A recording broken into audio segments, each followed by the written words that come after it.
Hello everybody and welcome to part 2 of What If Andy Found Out His Toys Were Alive.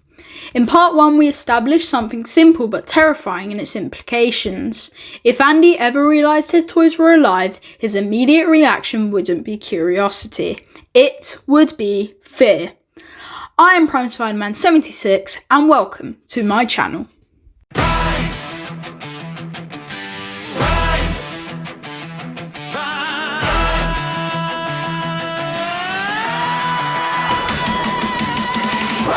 Spider-Man.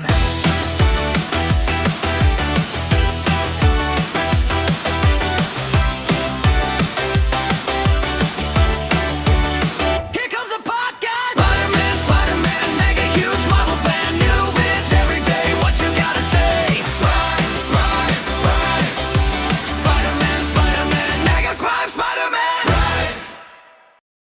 Hello everybody and welcome back. Today we are going to be going over part 2 of What If Andy Found Out His Toys Were Alive.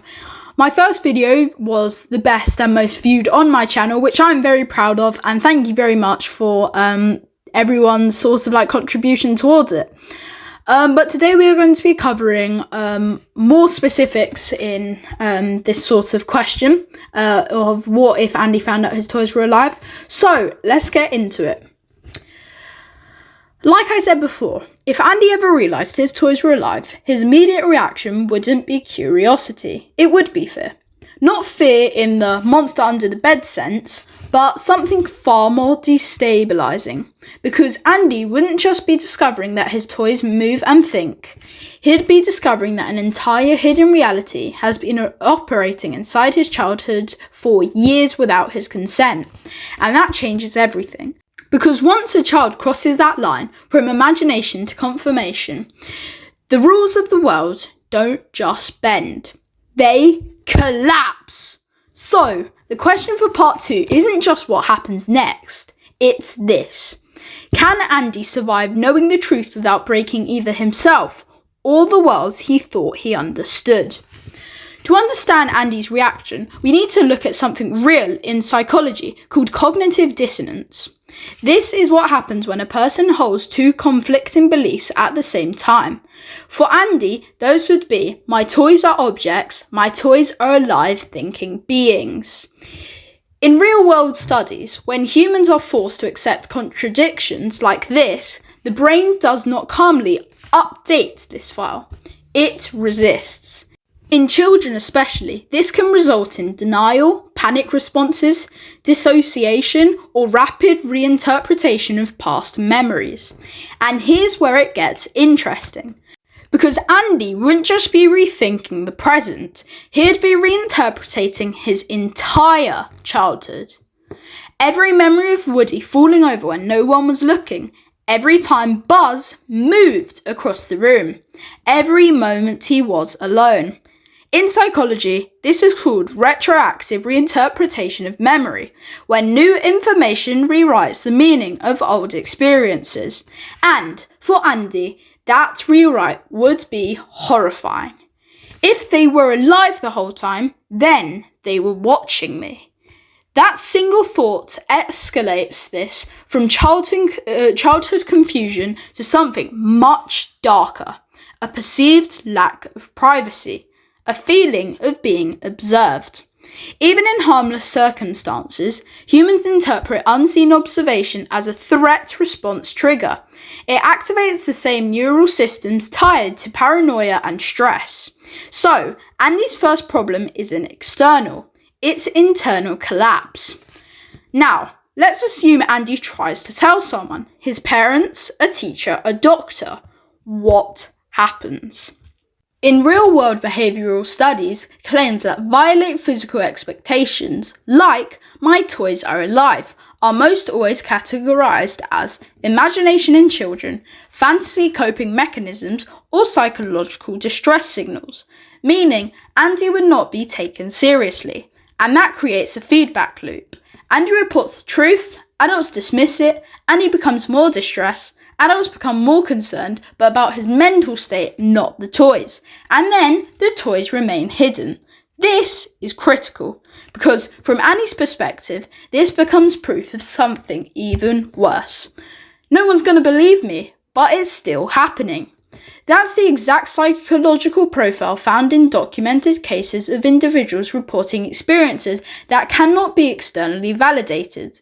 Even when the person is rational, the lack of external confirmation isolates them socially. And isolation leads to one thing: silence or obsession, which means Andy either stops talking about it completely or starts investigating alone. And that second path is where things escalate. Now we flip the perspective because the toys are not passive. They have organisation, leadership, a moral code and a strict rule: never be seen by humans. This means the moment Andy knows, this system fails. So what would they do? Let's look at a real-world parallels: secrecy groups. In intelligence history, any system built around secrecy follows one rule. Exposure is not handled emotionally, it is handled structurally. Meaning the toys would not panic in a human sense. They would respond with containment strategies. Possible responses include behavioural suppression, avoid movement entirely when Andy is near, or controlled exposure management, only animate when conditions are 100% safe, or psychological redirection, trying to convince Andy it was a misunderstanding. But here's the problem: Andy already knows, which creates the most unstable scenario of all: a secret system that can no longer assume secrecy. In real-world system theory, this is called compromised equilibrium, a state where all participants know a rule has been broken, but the system continues anyway because collapse would be worse. So, the toys are now stuck. They cannot fully reveal themselves and they cannot go back. Woody becomes the most important variable here because Woody is not just a toy leader, he's functionally a stability anchor. Across Toy Story narratives, Woody consistently prioritises Andy's emotional well-being, enforces secrecy among toys, and suppresses panic in crises. So, if Andy finds out, Woody faces an impossible equation: protect the secret, risk Andy's psychological breakdown, or tell the truth and risk exposure of all toys. In system engineering, this is known as a no-win constraint loop, and these systems usually fail in one of two ways: controlled disclosure or total breakdown under stress, which raises a disturbing implication. Woody's behaviour after discovery would no longer be about play, it would be about damage control, and that changes the emotional tone and everything we see about him.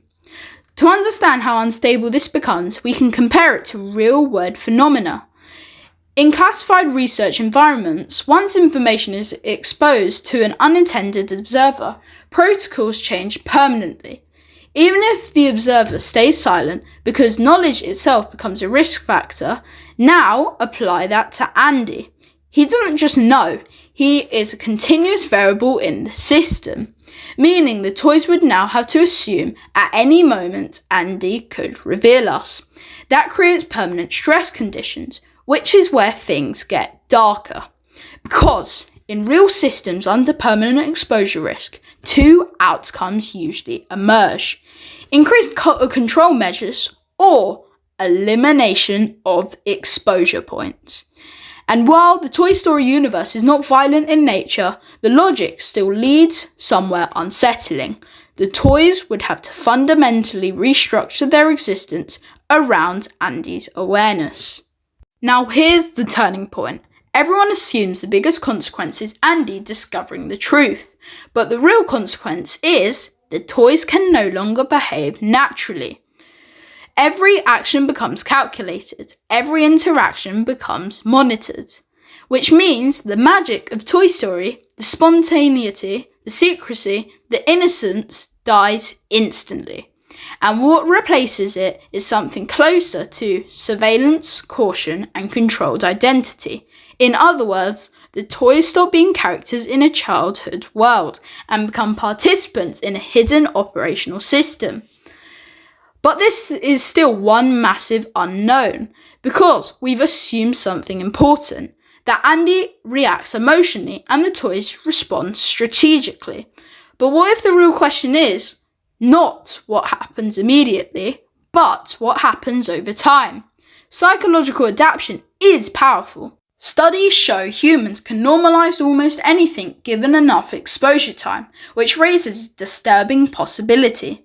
Could Andy eventually adjust? Could the initial shock fade into acceptance? And if it does, what does the relationship between him and the toys? Friendship, ownership, or something far more complicated? Because once the boundary between object and life is erased, it never cleanly reforms. So far, we've established 3 things.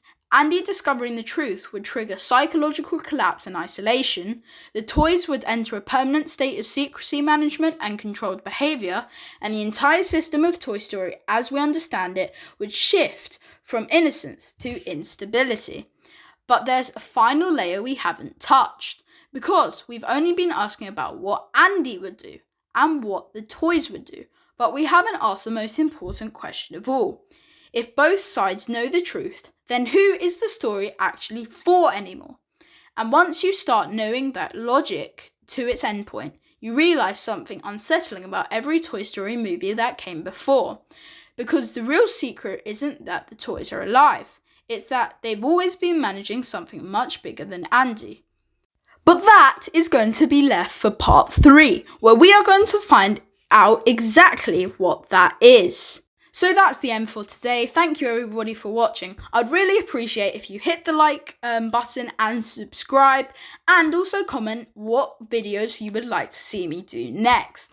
I don't know the specific date on when the part 3 will be coming out, but it's probably going to be sometime next week. So thank you everybody for watching, and remember, anyone can wear the mask.